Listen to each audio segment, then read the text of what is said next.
Sumasamba sa'yo sa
Pero, Lord, grabe.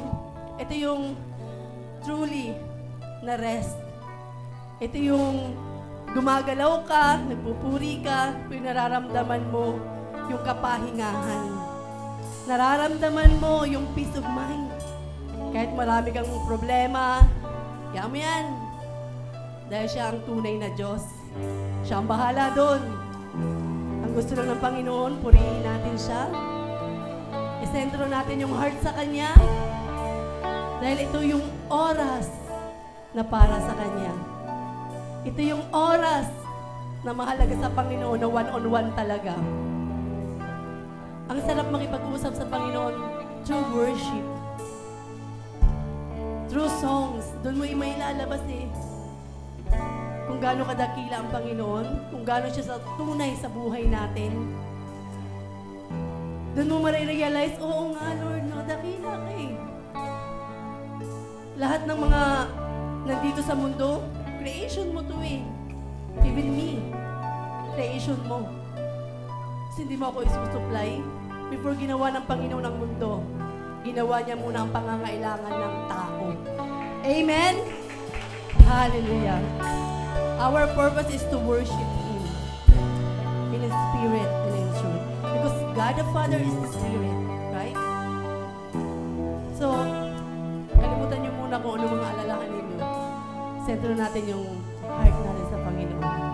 Hallelujah. Dahil ikaw ang tunay na Diyos.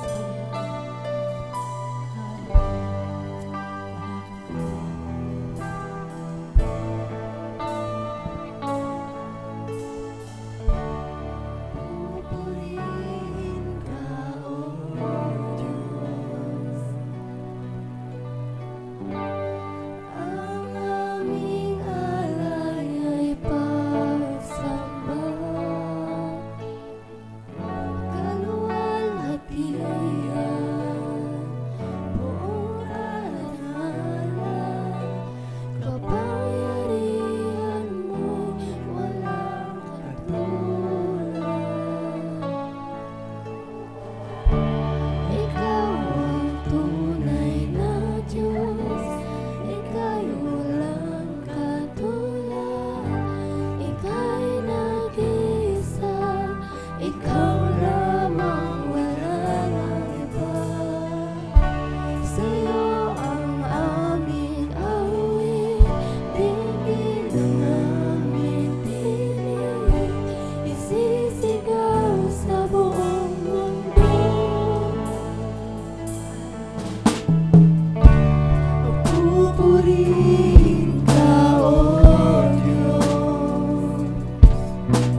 sa buong mundo, kadakilaan mo.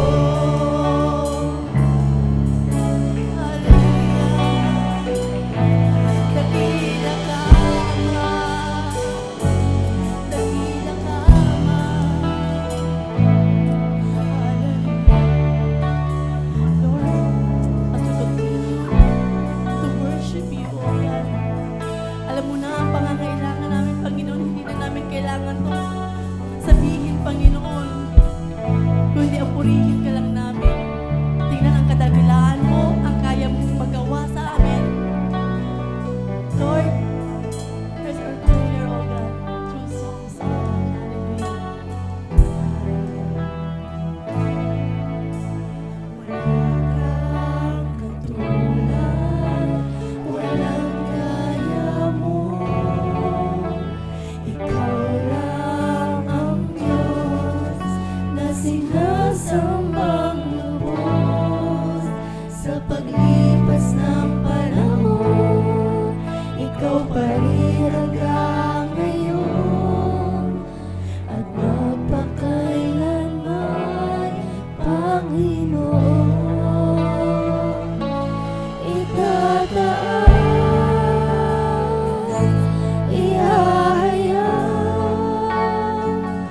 pangalan mo. Itatanyag ang pagsamba, ilalay, Panginoon, ikaw lamang. Salita mo ang kailangan ko, siya ang aking buhay, ang aking gabay. Hindi kumukupas, hindi nagmamaling. Isip ko ngayon, binabago. Itataas, ihahayag pangalan mo. Itatanyag ang pagsambay, ilalay, Panginoon, ikaw lamang. Itataas, ihahayag pangalan mo.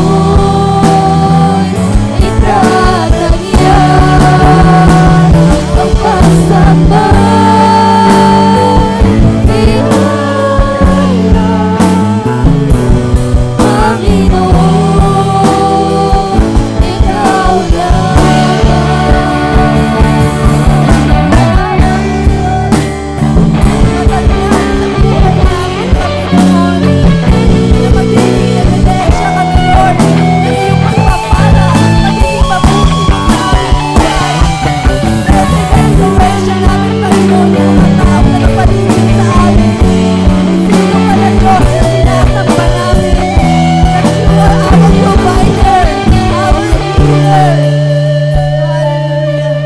Sa paglipas ng panahon, ikaw pa rin hanggang ngayon, at magpakailanman, Panginoon.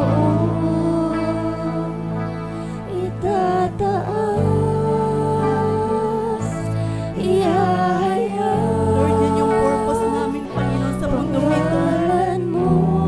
Ang itaas ang iyong pangalan, Panginoon. Itatanyag Madakila ka, Panginoon, ang pagsamba, na kami magiging instrumento mo, Panginoon, para makita ng ibang tao, O God, na tutulong sila sa iyo, Panginoon, na sila'y lalapit mo at nagbabalik loob sa iyo, Panginoon. Itataas, ihahayag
Panginoon, na hindi ka nagbabago, Panginoon. Pinapaalala mo sa amin, Panginoon, na nag-iiba na ang ikot ng mundo, Panginoon, generation to generation, O God. Pero you are the same God. Yung God ni Abraham, ni Jacob, ni Isaac, ni Moses, O God. Lord, lagi mong pinapaalala sa amin kung ano yung mga ginawa mo noon, kaya mo rin gawin hanggang ngayon, Panginoon. Kung kaya mong hatiin, Panginoon, yung dagat, kaya mong hatiin, Panginoon, ang mga problema namin, kaya mo, Panginoon, wasakin kung ano ba mga strongholds namin sa buhay namin, Panginoon. At ikaw din ang Panginoon ni Moses na nagpadala ng mana, at ikaw pa rin ang Panginoon na magpo-provide sa amin. Hallelujah, hindi ka nagbabago, hindi ka nagmamaliw, Panginoon. Ang iyong salita ay aming gabay, Panginoon, sa araw-araw, dahil ito ay hindi ko kumukupas, Panginoon. Ito'y laging bago, Panginoon. Ito'y laging na-apply pa rin hanggang sa panahon ngayon. And Lord, prepare our hearts, Panginoon. Hukayin mo, Panginoon, yung puso namin para maitanim ng malalim ang iyong salita. At ito'y aming gabay at lalakaran para sa iyong kaliwalhatian at maging blessing kami sa ibang tao, Panginoon.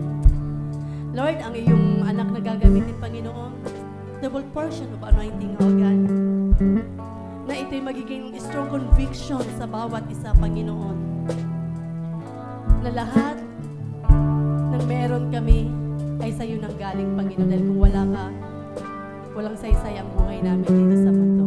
Lord, we are grateful, O God, na nakilala ka namin sa buhay namin. You complete us, O God. Hallelujah. Salamat, O God. Ito lamang, Panginoon, ang aming pinadalangin sa pangalan ng Jesus. Amen.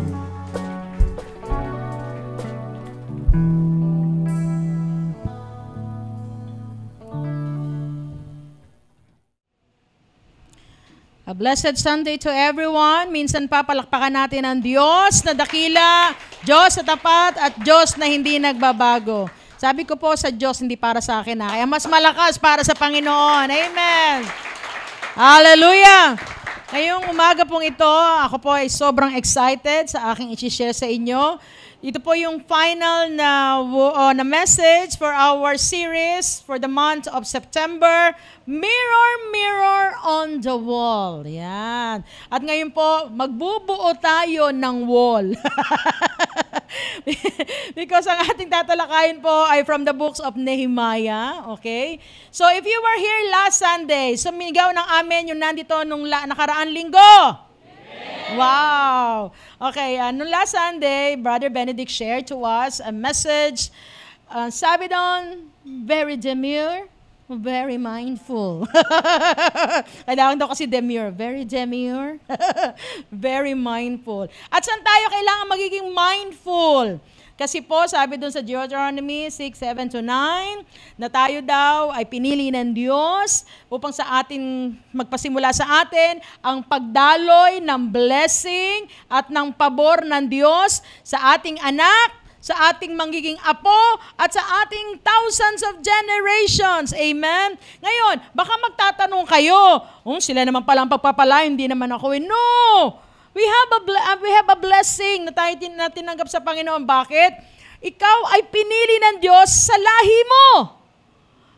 Ikaw ang tataniman ng pananampalataya ng Diyos, at pag ikaw ay nagpatuloy, tiyak dadaloy sa salin lahi mo. Isn't it amazing? Amen. Hallelujah! Palakpakan natin na malakas ang Panginoon. Hallelujah! Ngayon po, ito pong ang ating title na pag-uusapan, Be Brave, Little One. Okay, bakit kailangan to? Kasi nga, dahil sa pagpili sa atin ng Panginoon, marami po tayong battles, struggles, para magpatuloy yung pananampalataya sa atin. And God, if God chose you, God will empower you, God will strengthen you, at pagpapalain ka ng lubos ng Panginoon para magawa mo ang pinagagawa niya sa iyo. So, kailangan maging matatag tayo. Amen? Sabi mo sa katabi mo, be brave. Okay. So nakuha ko po yung title na yan sa isang kanta. Sino po dito yung 1980s? Be brave, little one. Okay. So ngayon, just to give you a little background in the book of Nehemiah, okay, so ito po ay matatagpuan sa Old Testament. Ang Nehemiah po na libro ay hindi po siya sinulat ni Nehemiah mismo. Actually, it was written by Ezra. Okay, sa Tagalog, Esdras. Okay. So, ito po yung dalawang libro na sinulat ni Ezra. It is a historical book na makita natin. Ito po yung Ezra, and then Nehemiah, and then Esther. Alam niyo yun, sunod-sunod yan. Ngayon, ano po ang very significant sa aklat ni Nehemiah? Dito po sa aklat ni Nehemiah, wala kayong makakita ng matinding miracle. Walang naghati ng dagat, walang bumaksak na mga mana, walang nagsalitang donkey, wala. But the very miracle na meron dito sa libro na to is a blessing of leadership. At ito nga ay si Nehemiah. So sa chapter 1, mababasa natin. Kasi siya po ay naging cupbearer. Okay? So si Nehemiah po ay naging cupbearer ng hari ng Persia, si King Artaxerxes. Okay? Kasi po, ang nangyari, nawasak po yung kanilang pader dahil nilusob po sila ng Babylonia during that time at marami po naging captives, naging bihag. Ngayon, pinababalik na sa nila ni Lord sa Jerusalem. Kaya nga sa chapter 1 na Nehemiah, pumunta sa Susa, sa ang kapatid ni Nehemiah na si Hanani. At ibinalita niya, sabi niya, nandun na, nakabalik na yung mga kababayan natin. Kaya lang, madali silang lulusubin kasi wasak yung pader. Yung wall. Ngayon, during that time, napaka-importante po ng wall kasi it will serve as a protection para hindi nga madaling makubkob ng mga kaaway. Kasi nung araw, sakupan po ng mga lupain. Okay? Kung babasahin niyo po ang Biblia. Ngayon, nung marinig agad ni Nehemiah ang balita ng kanyang kapatid, siya'y naupo at agad-agad siya'y lumuhod sa Diyos at nanalangin. At nagkaroon siya ng burden na mabalitaan niya yon para sa kanyang mga kababayan. Ngayon, mga kapatid, tingnan po natin, kaya nga ano ang kaugnayan ng Nehemiah sa ating Panginoong Jesucristo? Because if you will read the Bible, in every book, nandoon may nire-represent ang ating Panginoon. Pag sinabing messianic message. Okay, ang kaugnayan nito, si Nehemiah, sobra siyang dumulog because from chapter 1 to chapter 13 na Nehemiah, wala kang makakita kundi laging pagluhod at pananalangin ni Nehemiah. Una-una para sa kanyang mga kababayan. Just the same with our Lord Jesus Christ. Amen? Kung babasahin natin sa New Testament, walang ginawa early in the morning, aakit ng bundok ang ating Panginoon at mananalangin. Para kanino? Para sa lahat ng mga nilikha ng ating Panginoon.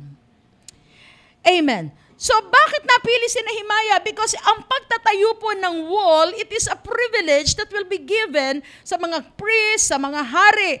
Pero si Nehemiah, sino ba si Nehemiah? Si Nehemiah was a master builder. He was a cupbearer. Okay, bago inumin ng hari, titikman niya muna. Okay, boss, safe to. Sige po, inumin nyo. Yan.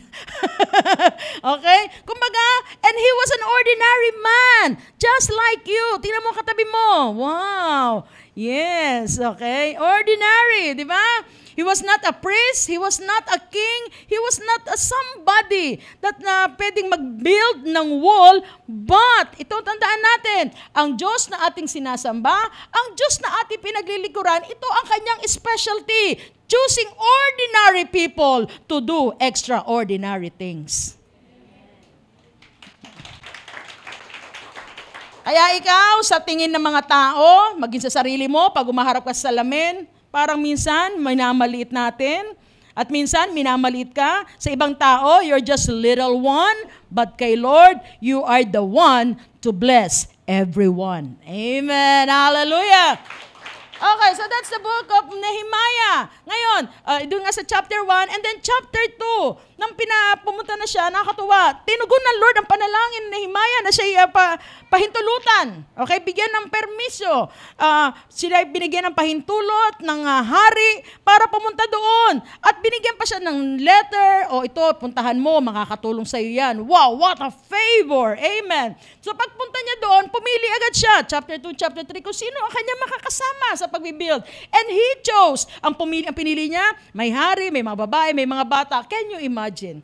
A big work, a great work, pero ang mga kasama mo, ganyan. Wala man lang. Hindi marunong maghalo ng simento. Hindi marunong magpukpok ng pako. Baka paglagari, hindi rin marunong. Di ba? Kaya lang ito ang tandaan natin. Okay? So sabi doon, hindi ka bibigyan ng assignment o na isang gawain ng Diyos na fit sa'yo. Alam mo yun?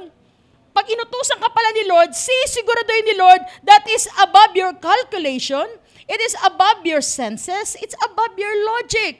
Na minsan sa buhay natin, Lord, ito lang ang sweldo ko ngayon. Ang dami kong bayarin, Panginoon.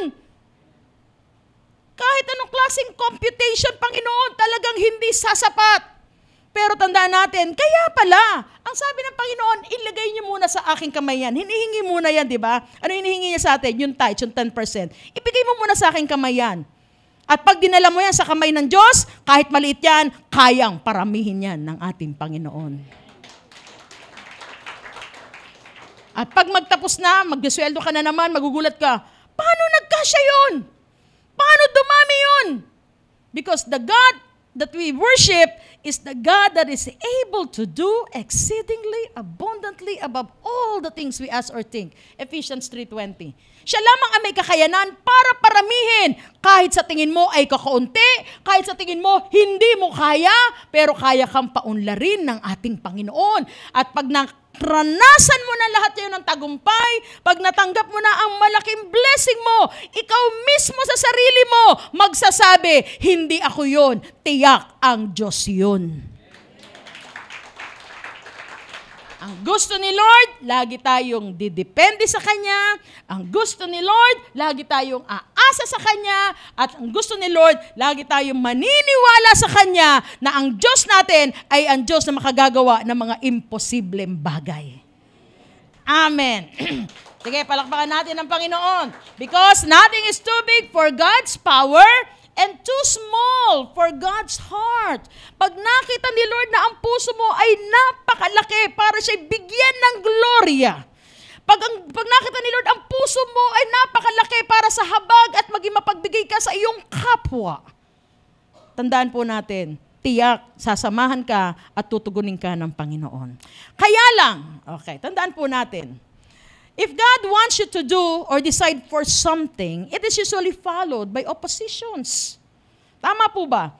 Pag ikaw ay may gustong gawin para sa Panginoon, o meron kang desisyon na gagawin para talagang maging totoo ka ng Kristiyano, na Lord, talagang magko-commit na ako, atin na ako every Sunday, magpipray na ako, magbabasa na ako ng Bible, Panginoon. Di ba? Lord, talagang gagawin ko na ang nararapat sa iyong harapan. Then, someone will oppose you, problems will arise. May darating na problema. Amen po ba? Tanungin katabi mo, mukha bang may problema?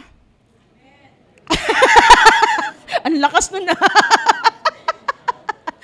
Kapatid, dalawang bagay lang kung bakit tayo may problema. Tandaan natin to. Dito na humarap kasi. Masyado kayo nasayan sa pagkikwento sa katabi nyo eh. Dalawang bagay lang ba tayo may problema? It's either may ginawa kang mali or may ginawa kang tama. Kasi pag may ginawa kang mali o masama, tayak, may problema yan, may consequences yan. Pag may tama ka rin na gagawin, may problema na nadarating, may mag-o-oppose sa'yo. Tama po ba? Pero kung ako, pag pipiliin ninyo, mas gagawin ko na ang tama. Bakit? Kasi pag gawin tama, tiyak, sasamahan ka ng ating Panginoon. Amen po ba? Okay, ngayon alam to ni Nehemiah. Okay, so nagbalak, pumunta siya doon, nagkaroon ng action, nanalangin, and then pumunta siya doon para i-build. Ngayon, pag-aralan natin, oppositions Nehemiah faced. Ano ba yung mga oposisyon? Dahil buo na sa puso niya. O sige, walang kumikilos. Ako na lang. Sige, ako na lang mangunguna para muling itayo itong wall na to.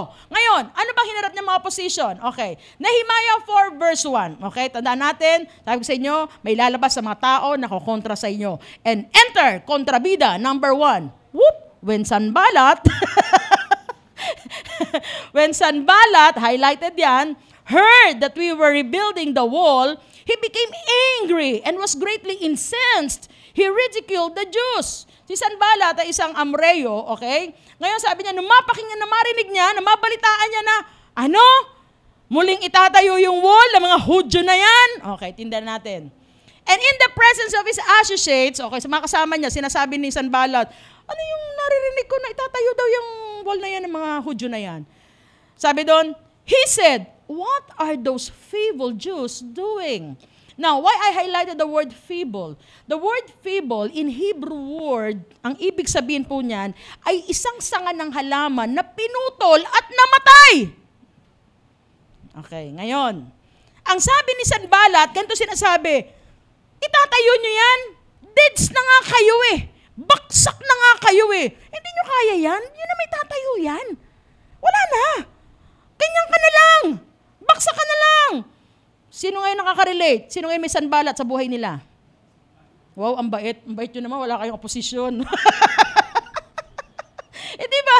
Pag meron kayong gustong gawin, magnenegosyo ako. Di ko nga makabayad ng kuryente, magnenegosyo. Bibili ako ng motor. Lit-lit nga na sweldo mo, bibili ka ng motor. Di ba? Alam mo yun? May mga di ba? May mga ganun eh. Yung may pinaplano ka na para ikaw di ba? Na medyo gumanda ang buhay mo, walang araw, makakabili din ako. Naku, hindi na mangyayari sa'yo dyan. Ganyan ka na lang habang buhay. Yung itsura mo, naku, walang papansin sa'yo. Tama po ba? May mga ganun tao. Okay, ngayon, tingnan natin. Ano gagawin? Sabi ni Sanballat, anong gagawin ng mga Hudyo na yan? Will they restore their wall? Will they offer sacrifices? Will they finish in a day? Matatapos ba nila yan? Kung tatayo nila yan? Can they bring the stones back to life from those heaps of rubble, burn as they are? Diba? Sabi niya, may babalik pa nila yan? Yung mga usak-usak na mga bato na yan? Mga gumuhong mga bato na yan? Kaya ba nila yan? Ngayon, tandaan natin, hindi lang yung isa ang kontrabida. Enter, kontrabida number 2, verse 3. Tobiah, okay, the Ammonite, okay, who was at his side said, what they are building, even a fox climbing up on it would break them their wall of stones. Pangalawang kontrabida, si Tobiah o si Tobias sa Tagalog. Ano? Itatayo ng mga Hudyong yan, yung pader na nawasak na yan. Anong klaseng pagtayo yan? Baka naman, sipain lang yan ng asong gubat, wasak na yan. Alam mo yan si Tobias, pambasag trip to eh. Di ba? Yung nakaset na sa isip mo, buong-buo na loob mo, nagagawin mo to, na magpapakatino ka na, naku, 1 linggo lang yan. Pag 1 linggo lang yan, babalik sa dati rin yan, ganyan pa rin yan. O, di ba?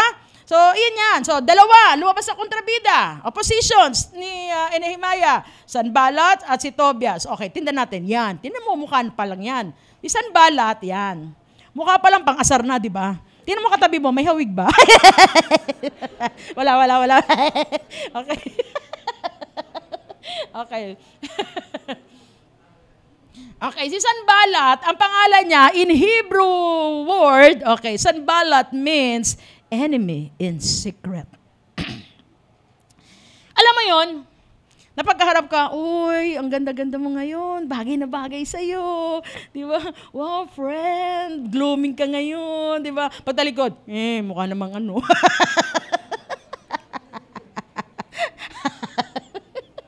Okay.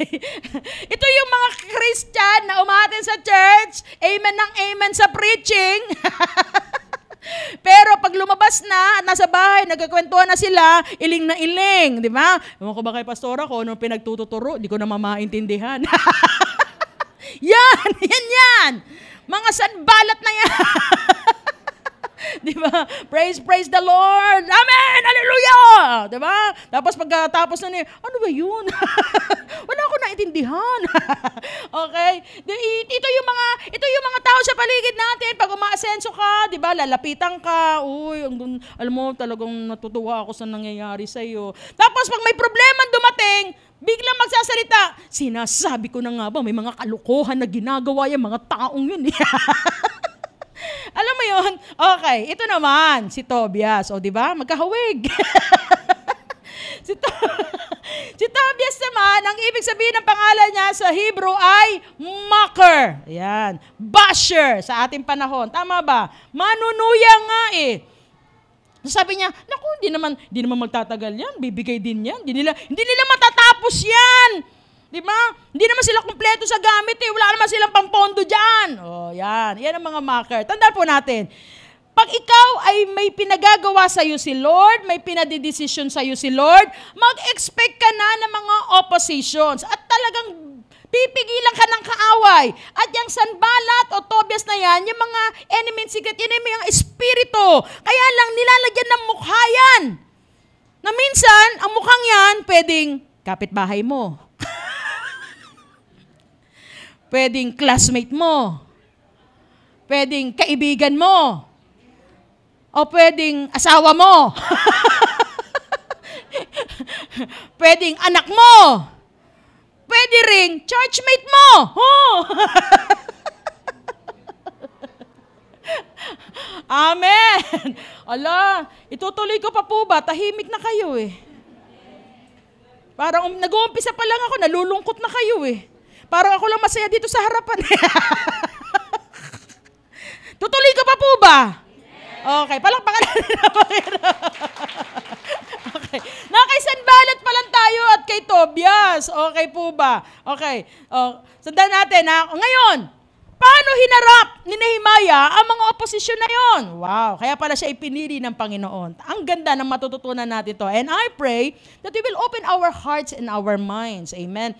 Nakakatuwa na naging matapang si Nehemiah na harapin niya ito. Bakit? Dahil ito ang alam niya. Dahil sa patuloy niyang pakikipag-usap sa Panginoon, every time that he prayed, God gave him the wisdom. Kaya mga kapatid, I will encourage everybody to please pray.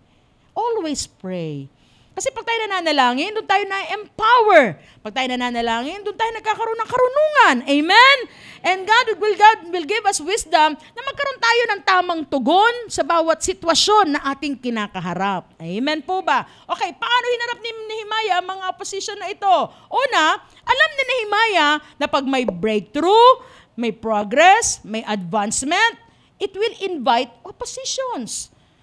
Pag ikaw, sa puso mo, nagsabi ka na, basta ako, gusto ko nang magpakatino, gusto ko na talagang lumapit kay Lord. Iyan ako, at pag narinig ng kaaway yan, ang kaaway nanginginig na, gusto niya mapalapit. Mukha bang kaaway? Okay.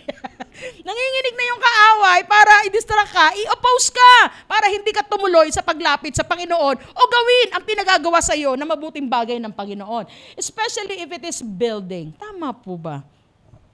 Building relationships, building your broken lives. Yan. Yung mga pagtatayo, pag-build na yan, iyan, mainit sa mata ng kaaway yan.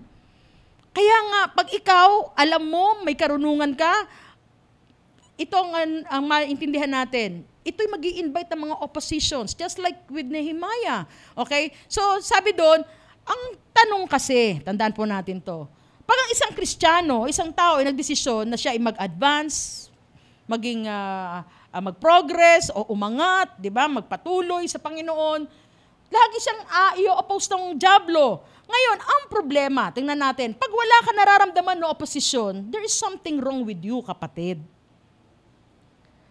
Kasi ganito yun, the devil will not bother to threat you if nothing happens to you. Pag ikaw yung sa isang Kristiyano, sabi niya, isang tao na pawarde-warde lang, alam niyo yung warde-warde? Paisi-isi lang, yan. Ano ba salitang yun? Yung paisi-isi lang, simba-uwi, diba? Mga simba-uwi, kanta, upo, sinabi ng soul leader, palakpak. Sinabi, upo. Sinabi, amen. Yan. yung parang kontento na sila sa ganong klaseng buhay. Hindi ka masyadong i-oppose. Hindi ka masyadong aabalahin ng dyablo. Sabi niya, wala namang pag-asenso ako nakikita dyan eh. Bakit ko pa paglalaanan ng panahon yan? Diba? Ito yung paglalaanan ko. Ito, si Hero, pambira, pag kumanta, naiiyak ako. Maraming umiiyak na Kristiyano pag kumakanta si Hero. Nabe-bless. Ay, nako! Talagang, tatawagin ng dyablo yung mga the best na kawal niya. Bantayan niyo si Hero. Yung sabi niya, itong si Luke, grabe to pag nananalangin. Parang talagang binubulabog ang kalangitan. Ay, si Ate Lydia pala yun. Di ba? Na parang, pag nanalangin, hindi papayag, nasisilip si Lord mula sa kalangitan. Oy, Lydia, narinig na kita. Ganon. Ganon. Sabi niya, hello, Ate Lydia, love you. Di ba? Ganon. Sabi niya, pag ganon yung isang Kristiyano, talagang pagpaplanuhan pa ng demonyo yan. Ganito gagawin natin, ha? Di ba? Nakita mo siya.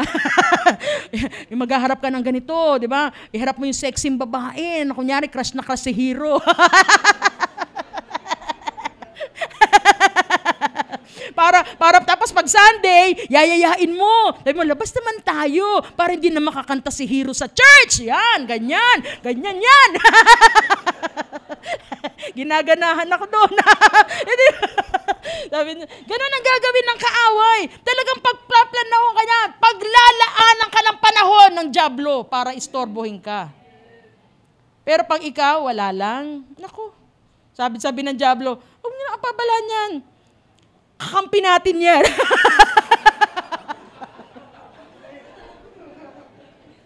Tinan mo nga katabi mo, baka kakampi na nga.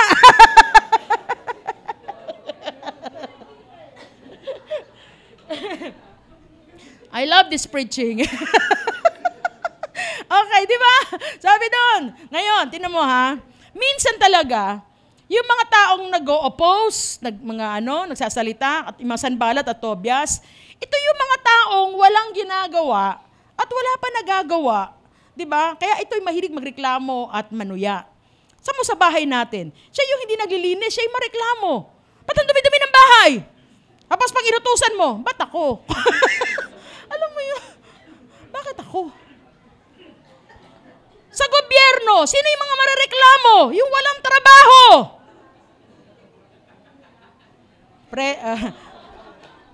Pastora, hinay-hinay lang. Pastora, hinay-hinay. Baka ma-SPG tayo dito. Sa church, sino yung maingay? Yung mga di nagbibigay. Sino yung ngawa na ngawa? Yung walang ginagawa. Pero pansinin mo, yung mga taong abala, yung mga busy, yung mga tao talagang faithful, sila yung hindi mariringgan. Kasi alam nila sa puso nila, lahat ng yon ay bigay ng Diyos at salamat sa Panginoon. Pribilehiyo yun.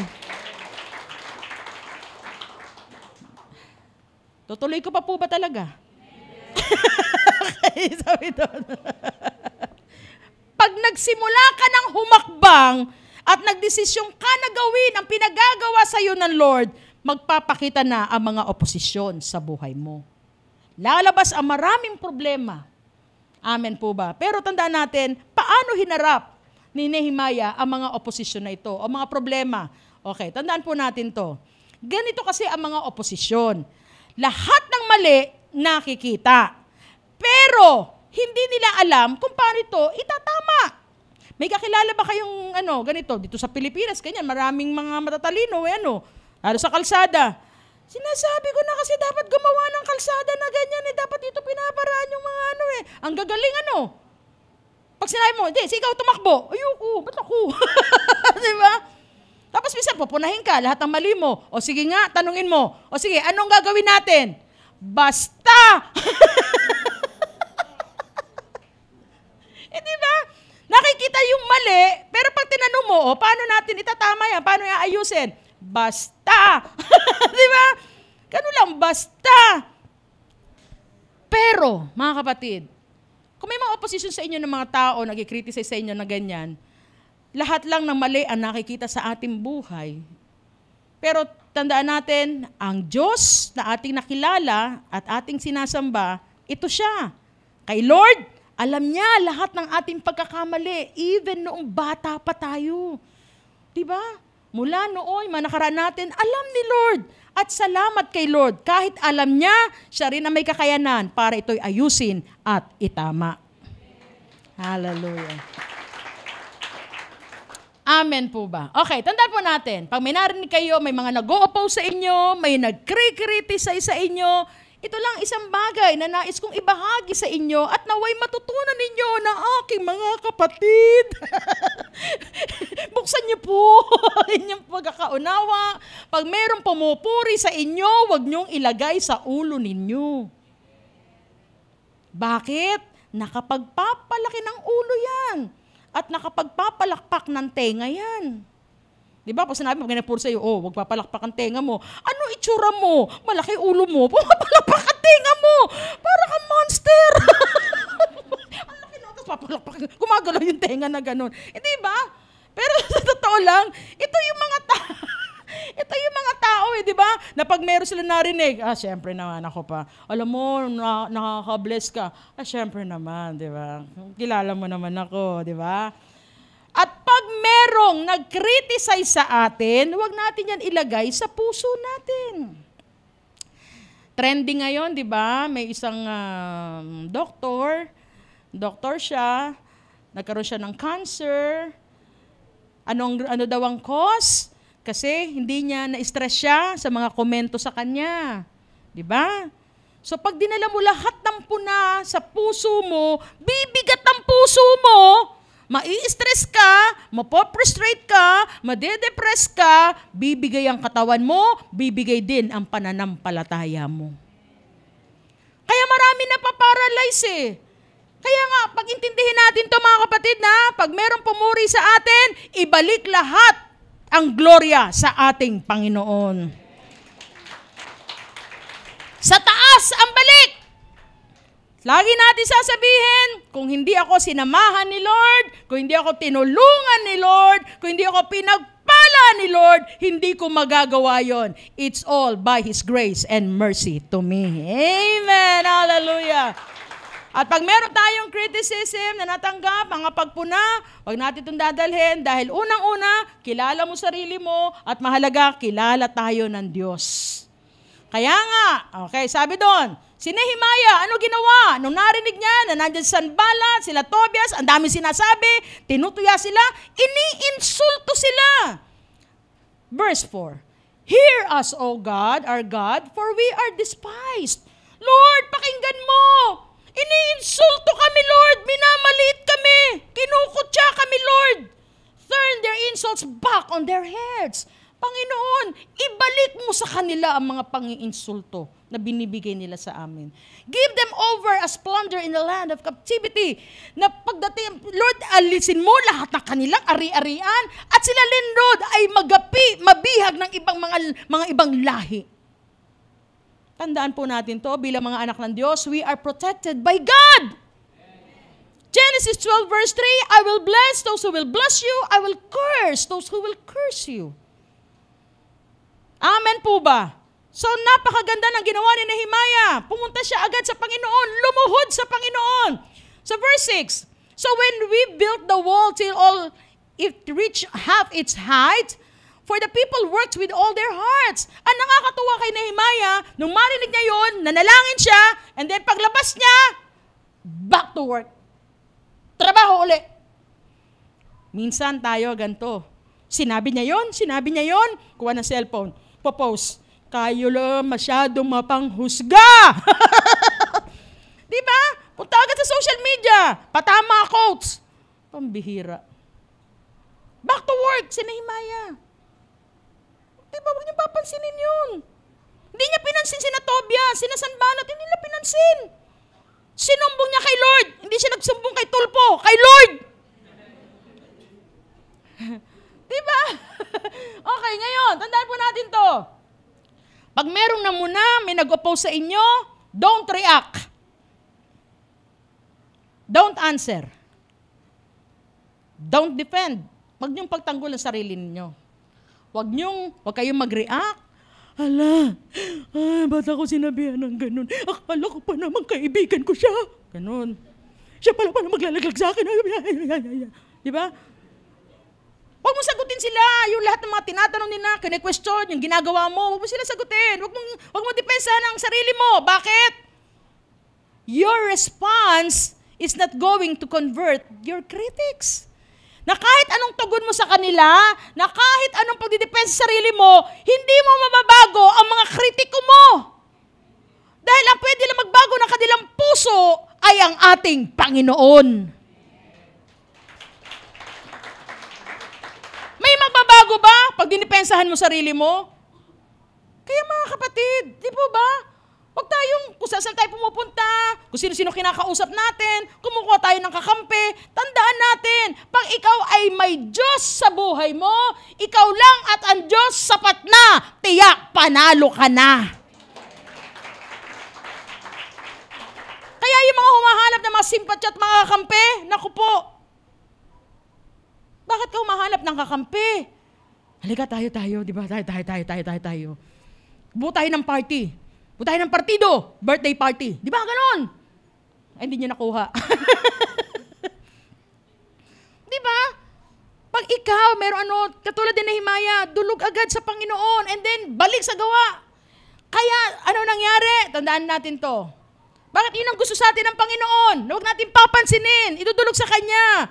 Kasi a person who is easily offended can be easily manipulated. Pag nakita ng dyablo, diyan pala siya mahina, ha? Sige. Kaya tinan mo, ako ha, mapang-observe ako na tao eh. Kaya nga lumaki mata ko eh. Tinitignan ko, sabi ko, nangihina na naman siya. Alam ko na. Pag alam ng dyablo na kahinaan mo pera, lagi ka mawawala ng pera.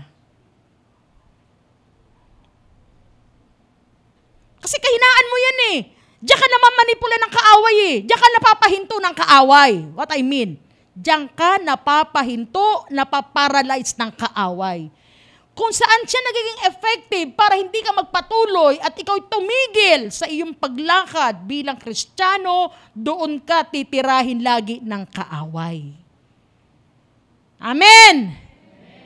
Kaya nga pa ikaw magiging easily offended ka, lagi ka nasasaktan, konting salita lang, ano ba yan? Ba't nila sinabi yun? Bakit? O, diba? Lagi may darating sa iyo na oposisyon, lagi may dadating sa iyo ang criticism. Mga kapatid, every time that I stand here, I always tell everyone, mabuti o masama, may sasabihin ang tao sa iyo. You cannot control what people will say to you, but you can control your response to them. Tama po ba? Hindi mo kayang kontrolin ang mga tao na magsalita laban sa iyo. Pero kaya mo kontrolin kung paano mo tutugunin ang mga sinasabi nila.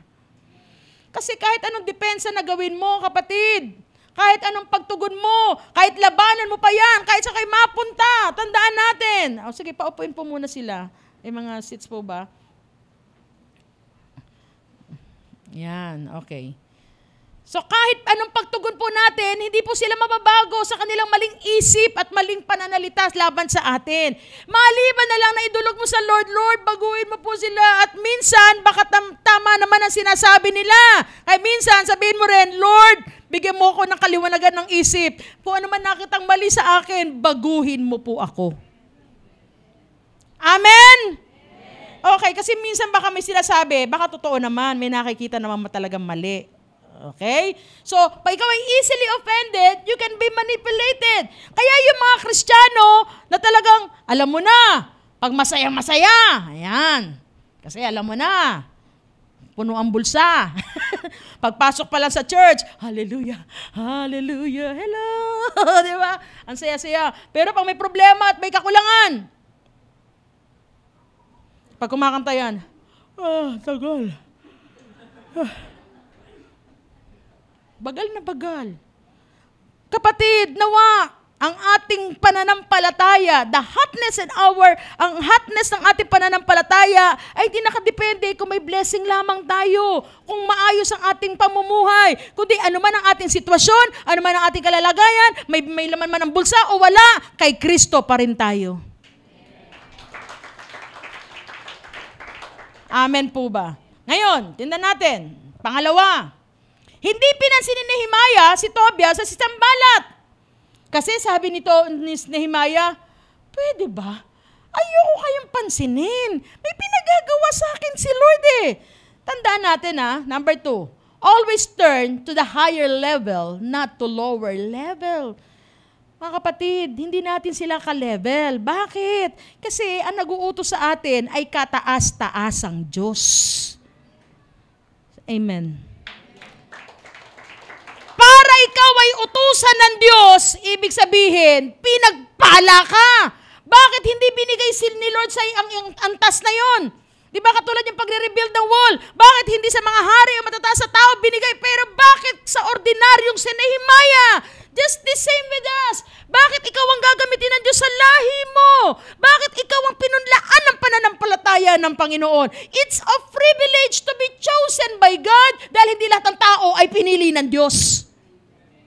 Ngayon, kung aaksayahin mo yung pagkakataon na yan, palalampasin mo, sayang ang oportunidad na binibigay sa iyo ni Lord. Tama po ba? Kaya siguro minsan, hindi natin makuha-kuha kung ano hinihingi natin sa Diyos. Kasi nga, konting criticism, konting pagpuna, konting opposition, konting problema, tumitigil tayo, napaparalyze tayo, nangihina tayo. Kaya nga ito ang title natin Be Brave Little One. Kasi pinili ka ng Diyos. Pribilehiyo yun mga kapatid isiksik natin sa isip at puso natin. Hindi lahat ng tao ay pinagkakatiwalaan ng Diyos. Hindi lahat ng tao pinipili ng Diyos.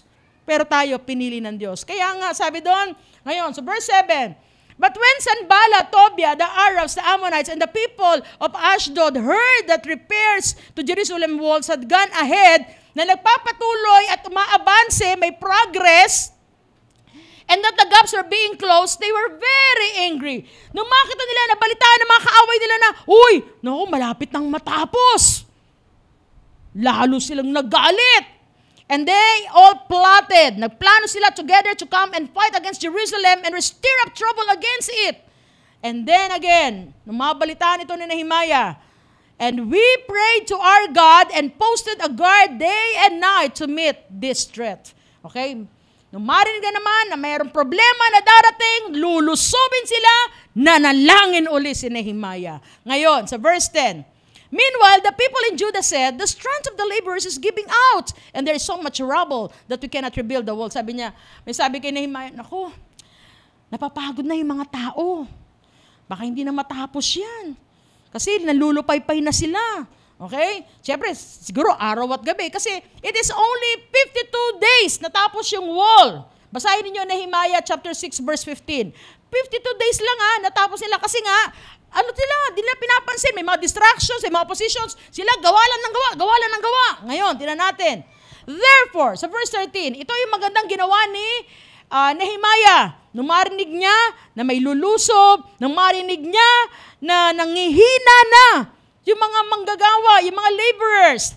Verse 13, Therefore, I stationed some of the people behind the lowest points of the wall at the exposed places, posting them by families. Okay. Bakit by families? Napakahusay ni Nehemiah. Nung makita niya na nanghihina yung mga tao, sabi niya, sige, ganito na lang gawin natin. By family ha. Okay, halimbawa, yung pamilya Relyama, doon kayo sa may poste ha. Tutukan nyo yan. Buuin nyo yan.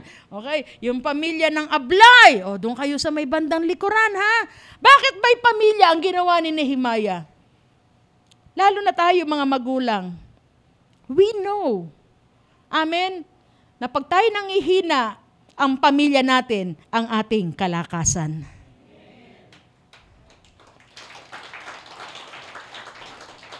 Sa mga tatay, bakit ka nagpapatuloy magtrabaho? Kahit sobrang hirap, gigising ka, magbabiyahe ka, sobrang traffic. Minsan pinapagalitan ka ng amo mo, bakit ka pa rin nagtatrabaho? Kasi pag nakita mo yung anak mo na masigasig na nag-aaral, gusto mo siyang makatapos. Ikaw nanay, bakit ka gigising na maaga, mag-prepare ka ng breakfast, maglalaba ka kahit pagod na pagod ka? Kasi gusto mo maging maayos ang iyong pamilya. It is your family that will give strength. Kaya nga, napakahusay ni Nehemiah. Sige, pumunta kayo sa pamilya nyo. Kasi, alam niyo po, yung magulang, kahit ang tatay at nanay ay pagod na pagod, makita lang yung kanyang mga anak na nagiging maayos, magiging malakas uli ang mga magulang ninyo. Same thing with the children. Amen? Hindi ba natutuwa din kayo mga bata? Di ba mga anak, natutuwa kayo pag walang sakit ang nanay at tatay nyo? Kaya nga sa pamilya, nakikita natin nandun yung buling lalakas. Kaya napakahusay. That's the miracle. Yung miracle of leadership na binigay ni Lord kay Nehemiah. Nung nanghihina na, hindi, sige, pumunta kayo sa bawat pamilya nyo. Mga magulang, sabi ni Nehemiah, tumayo kayo ha? Maging matapang kayo para sa pamilya ninyo, para sa anak mo. Kasi kung bibigay ka, maduduwag ka, paano na lang ang pamilya mo? Masasakop lagi sila ng kaaway. Hindi sila magtatagumpay pag wala ang wall na ito. Mayat maya may takot sila sa puso nila. Mayat maya sulusubin sila ng kaaway. Just the same with us spiritually, mga kapatid, mga nanay, mga tatay. Kung hindi ka tatayo sa pananampalataya mo, hindi ka matatapang. Ang mga anak natin, nako, grabe ngayon ang kaaway, tinatarget ang mga kabataan ngayon. And the wall represents our protection. Kaya, sabi ni Nehemiah, pumunta kayo sa bawat pamilya ninyo at hugutin ninyo ang lakas ninyo. Tignan nyo lang ang pamilya nyo, lalaban na kayo. Tandaan po natin, external oppositions become stronger if you have insecurities.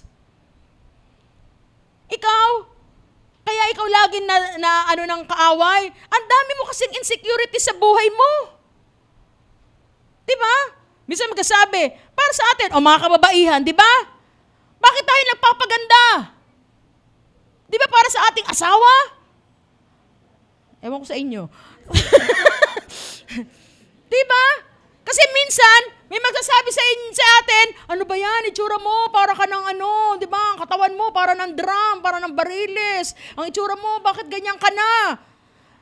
Pag ikaw ay secured na alam mo, sa kabila ng iyong katabaan, sa kabila ng iyong paglaki ng iyong katawan, na dati ka lang temple, ngayon katedral ka na, di ba?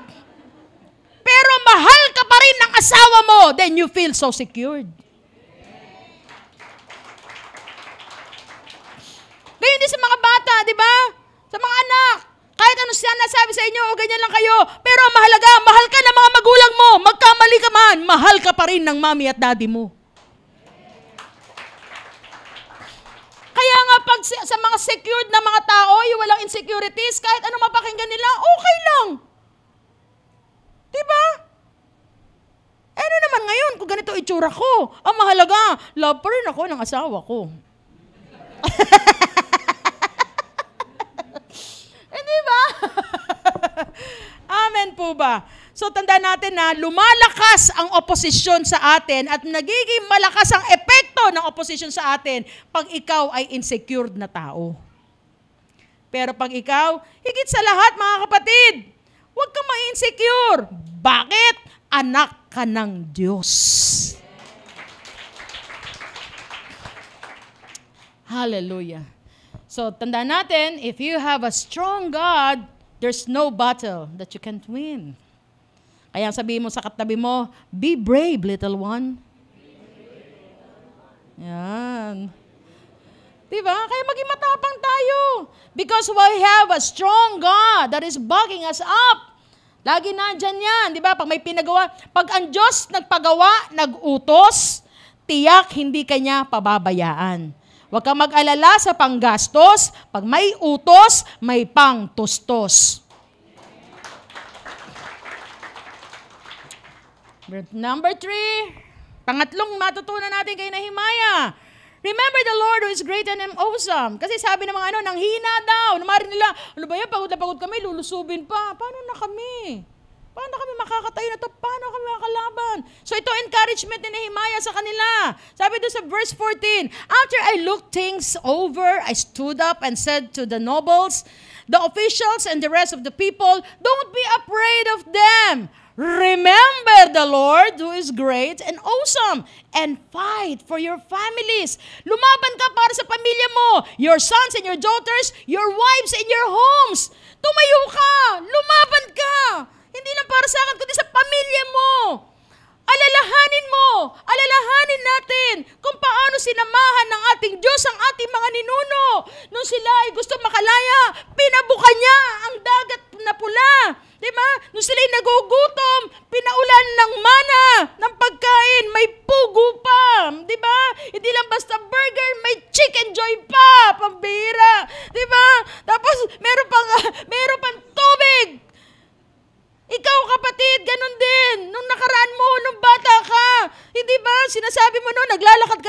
makapunta sa school, ni wala kang pambaon, kailangan mo na magbenta na kung ano-ano para makapag-aral ka, isang kahig, isang tuka, pero look at you now!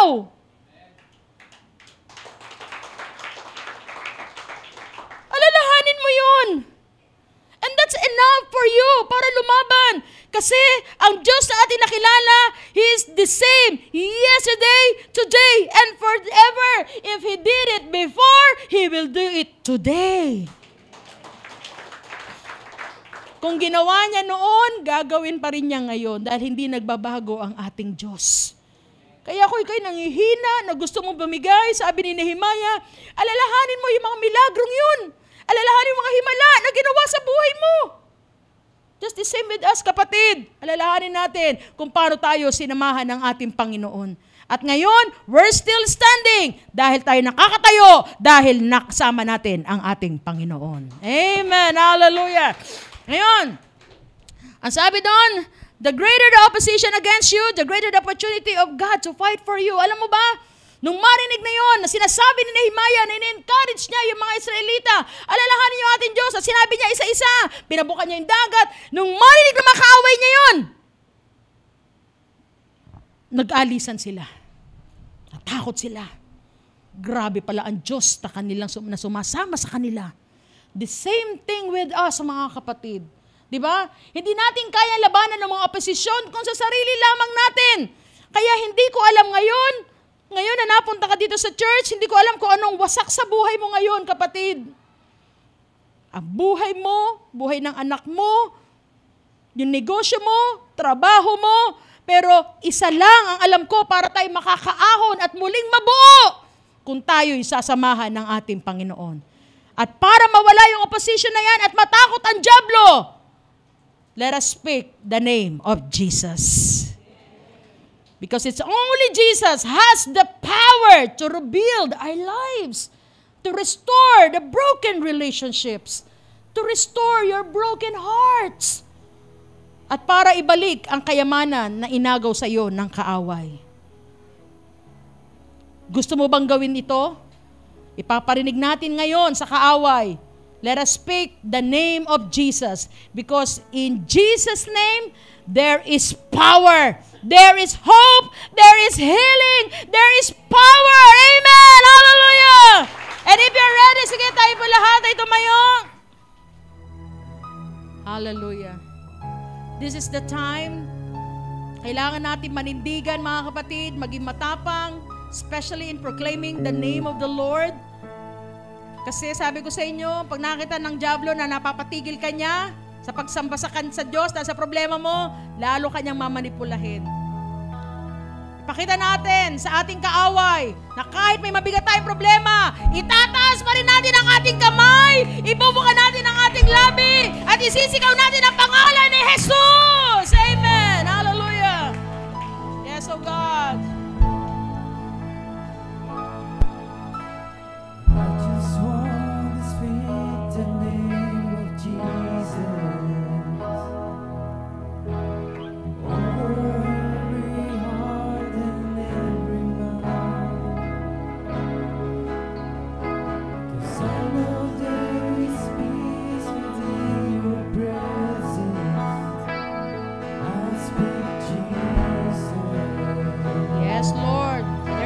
In the name of Jesus. Come on, church. I just want to speak the name of Jesus.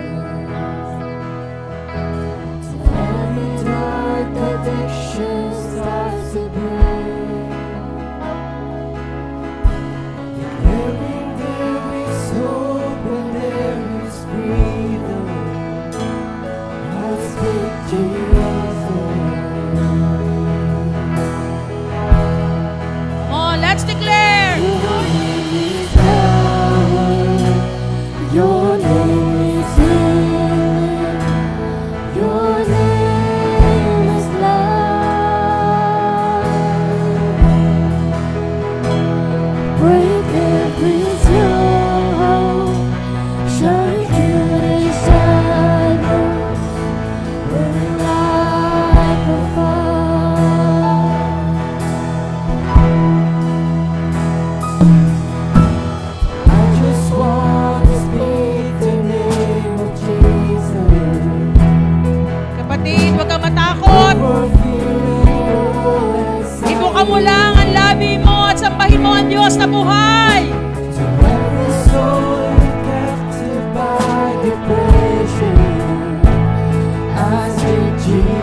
Hallelujah. Lord, we're praying for our family. We're praying for our strength. We're praying for our security, Panginoon. And we will stand up and be brave dahil sa aming pamilya, Panginoon. And I pray, O God, sa bawat pamilya na narito, Panginoon, at maging mga kabataan, kung wala man ang kanilang mga magulang na narito, we are praying, Lord, bilang representative ng kanilang pamilya, kanilang sambahayan. Lord, katagpuin mo po ang bawat isa, O Diyos. And let the protection, O God, ay patuloy naman ang mangyari sa buhay, sa bawat pamilya.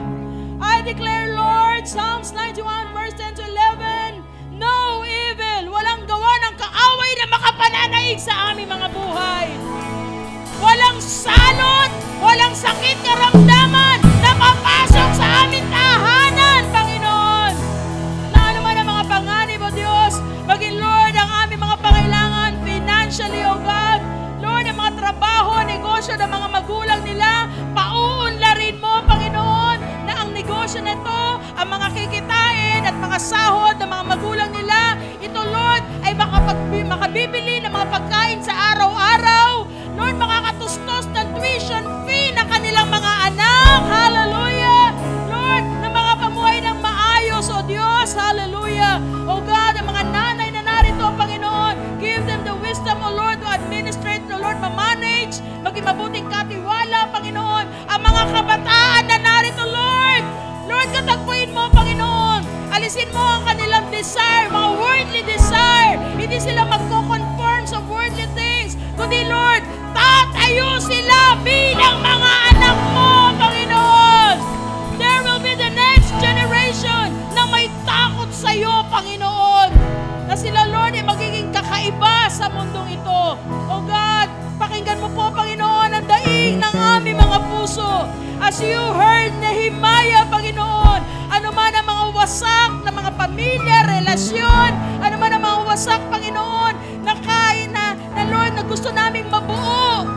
Lord, samahan mo kami, Panginoon, na sa gayon, makita nila na kami bayan mo, Panginoon. Kami mga anak mo, Panginoon. Hallelujah. We are your children, O Lord. Kami, O God, ay nagdadala ng pangalan mo.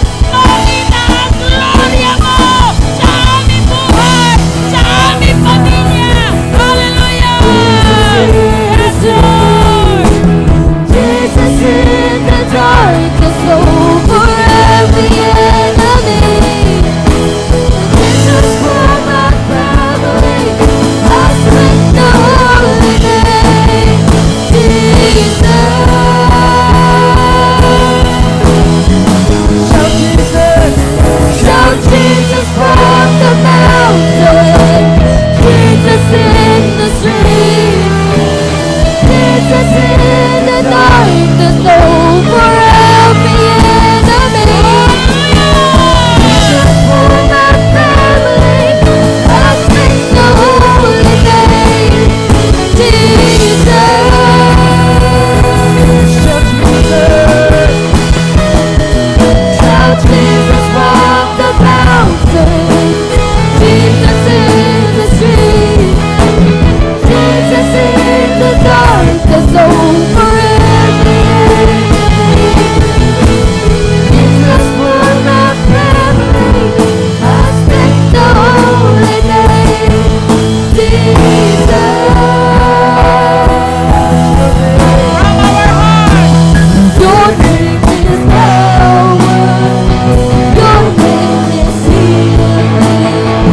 Your name is life. Break every stronghold. Shine through the shadows. or the last time, or the last time. Your name is power. Your name is healing. Your name is life. Break every stronghold. Shine through the shadows.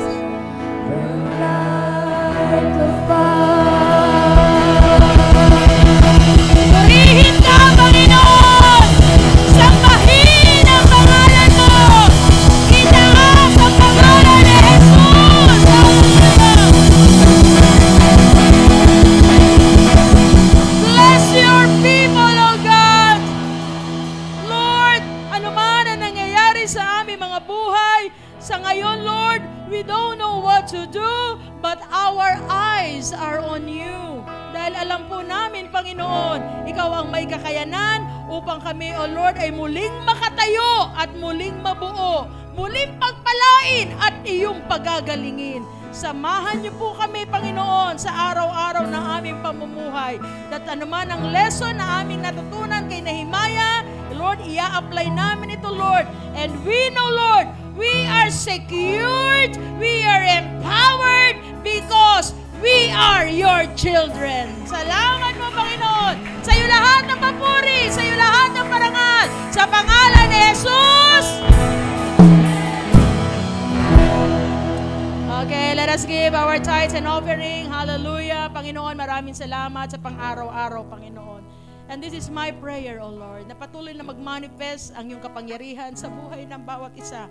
Lord, sa pagkain pa lamang na nakikita na Ikaw ang Diyos na nagpo-provide sa amin, masustansyang pagkain ang aming kinakain. Lord, sa aming mga damit, nakikita ang iyong gloria, maayos na pananamit, malinis na pananamit. Sa aming tahanan, Panginoon, umaraw o umulan, meron kaming nasisilungan. Panginoon, salamat. Hindi mo pagkukulangin ang mga anak mo na patuloy na sumusunod sa iyong kalooban. Pagpalain mo ng lubos ang mga anak mo, Panginoon, na laging bukas ang puso at handang maging daluyan upang ang gawain sa lugar na ito ay magpatuloy at maraming kaluluwa ang lumapit sa iyo at kikilala sa iyo bilang Panginoon at sariling tagapagligtas. We thank you, Lord, for your grace. We thank you for your provision. We thank you for your protection. In Jesus' name we pray. Amen and amen.